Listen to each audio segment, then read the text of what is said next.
Shattered Vale is probably the easiest map in Zombies history to reach round 100, and trust me, I am not a high round player, and I've done this multiple times now flawlessly. So I'm going to make it that much easier for you, and you can complete your Dark Ops challenge another round if you've never done it. So go ahead and drop a like and subscribe, and let's just jump into this.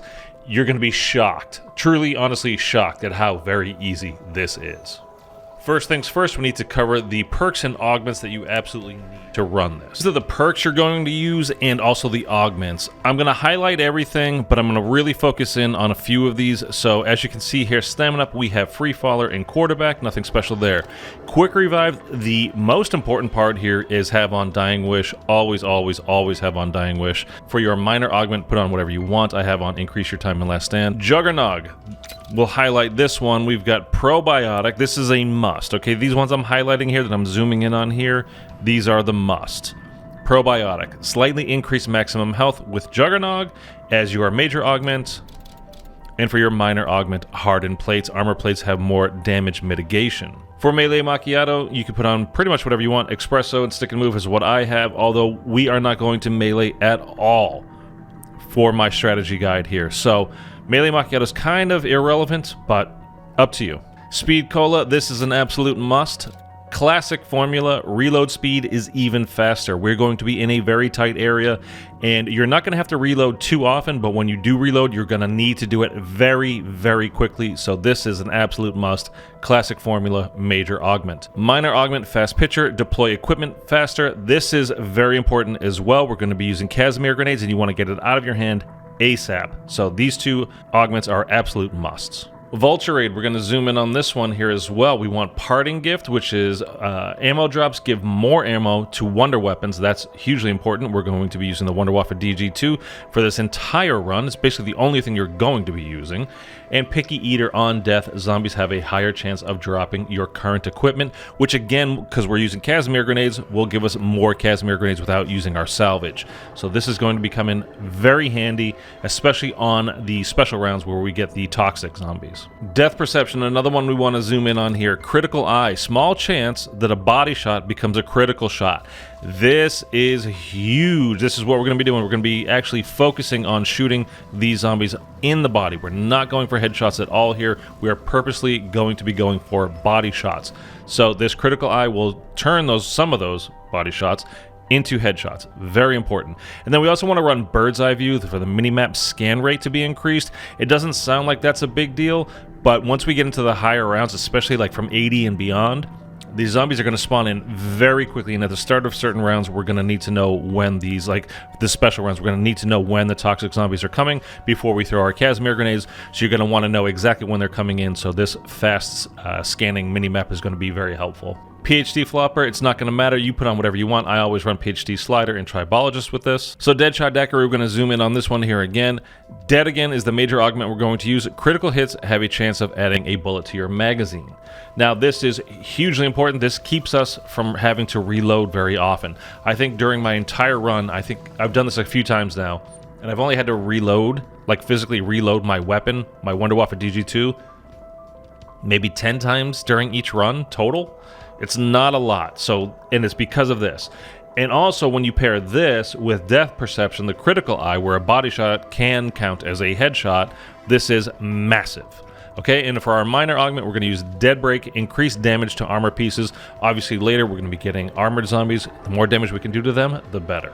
Double tap, let's zoom in on this one quickly, although it's not super, super important. I'm going to run for my major augment Double Impact, where double hits on the same target in quick succession deal more damage.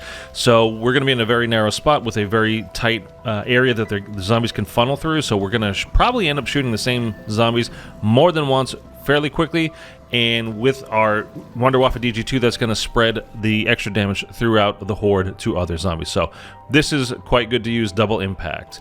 Double or Nothing is our minor augment. Weapons have a chance to do double damage. They also have a chance to do 0 damage. Double damage obviously is what we're going for. I haven't noticed really even too many 0 damage issues, so this is fine. And again, when we hit the zombies with the Wunderwaffe DG2, even if we're not doing damage to them, they're still going to be stunned and electrified from the Wunderwaffe, so don't worry about the 0 damage aspect of this.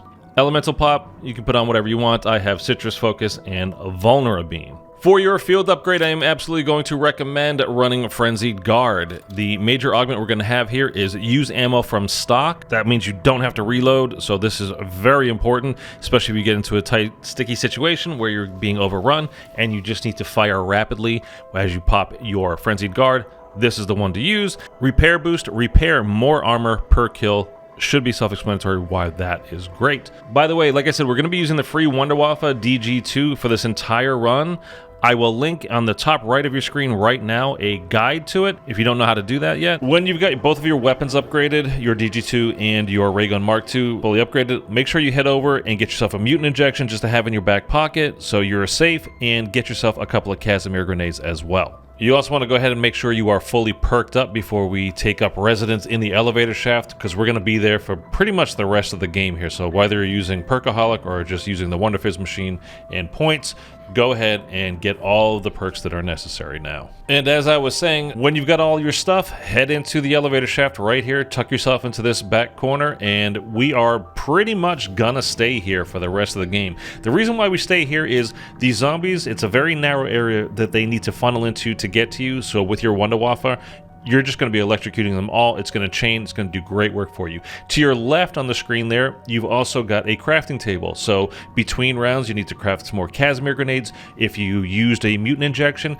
go ahead and craft another one for yourself. To the right of your screen over here, you've got an ammo cache. So if you happen to run out of ammo, although I have never run out of ammo doing this, so I don't imagine that you would either, but just in case, if you need to, there is an ammo cache to your right, and you can go refill between rounds as well. One thing I want to point out that you can see here too, the parasites are a bit of an issue doing this strategy. They can fly right into this elevator shaft and go directly above your head and start shooting you. Even when they're electrocuted, they can still shoot you sometimes. So you need to adjust your level. Don't just focus on shooting the zombies. When you see parasites in the background outside of the elevator shaft in the main room there, go ahead and aim at them, shoot them. If they come in and do get above your head, just look up real quick, shoot them. If you need to, throw a Casimir down. It's fine. You're gonna end up with plenty of salvage. Go ahead and use, might as well. Once you start getting to the later rounds, Elder Disciples will spawn occasionally. Some guides will have you using Ether Shroud and running out and meleeing them. You don't need to do that with this. You can use your Casimir grenades and run out very quickly and use your ray gun to shoot the Elder Disciples, or you can literally just stay here in the elevator shaft and continue to shoot the zombies. It really works this way. You can keep it this simple. You don't need to run out there and risk getting hit by the zombies. At the end of the round, just go ahead and pop out there, use your ray gun, and take out the Elder Disciple. It really is just that simple. There's no need to risk yourself jumping out there. If the Casimir runs out too early, or your Ether Shroud runs out too early and you're not prepared for it, and then you've got a whole horde of zombies around you, obviously you're going to go down, you're going to have some trouble. I would just stay in the elevator shaft. In fact, that's what I did do, and it worked just fine for me. Now, when it comes to toxic zombie rounds, you're going to want to have a Casimir in your hand, ready to go, and you're keeping your eye on your minimap. This is why you have that augment for death perception on, and you have that fast scan rate. As soon as you see the red dots pop up on your minimap, throw out a Casimir grenade. You saw there was another one on the ground for me. Again, they're going to drop a fair amount of these. You're going to have at least 2 in your back pocket at all times. If not, you got to go over to the crafting table, get some more. You can absolutely use your Wunderwaffe here to shoot them as well. It'll chain together nicely, so you're going to do plenty of damage to a lot of these zombies.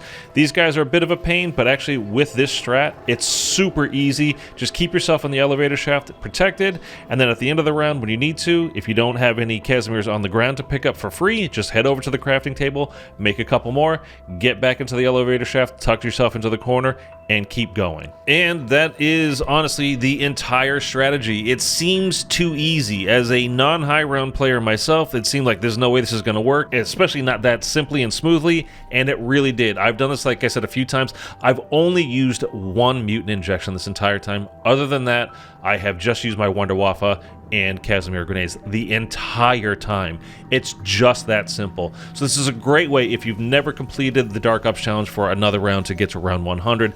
This is absolutely the one to do it on. This map is so easy for high rounds. You could keep going, I'm sure, to 200 to 300 and up and up and up.